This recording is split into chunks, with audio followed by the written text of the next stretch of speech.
ஷாலாமில் செயல்பட்டு வரும் ஒரு குரியர் நிறுவனம் குறைந்தபட்ச சம்பள சட்டத்தை மீறியதாக கூறி ஸ்லாங்கூர் ஆழ்பளத்துறை அதிகாரிகளால் சோதனைக்கு உட்படுத்தப்பட்டது.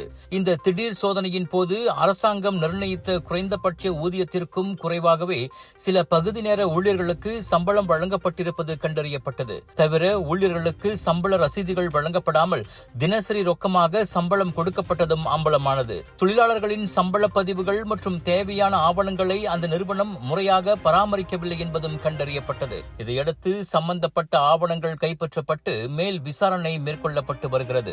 குறைந்தபட்ச சம்பள சட்டத்தை மீறும் முதலாளிகளுக்கு எதிராக கடுமையான நடவடிக்கை எடுக்கப்படும் என ஆழ்பளத்துறை எச்சரிக்கை விடுத்துள்ளது. அரசாங்க பல்கலைக்கழக அங்கீகாரத்துடன் வேலை செய்து கொண்டே படிக்க ஒரு அரிய வாய்ப்பு. வத்திகா ரிசோர்சஸ் ஏற்பாட்டில் ப்ரொஃபஷனல் பேச்சுலர் இன் பிசினஸ் மேனேஜ்மெண்ட் கல்வி வாய்ப்பு. திறனை மேம்படுத்தி வாழ்க்கையில் முன்னேற உடனே தொடர்பு கொள்ளுங்கள். விலையோ மலிவு, செலவோ குறைவு, தரமோ உயர்வு, மனமோ நிறைவு. மக்களின் தேர்வு என்ரிகோஸ் முழு ஆடை சத்துள்ள பால்மாவு.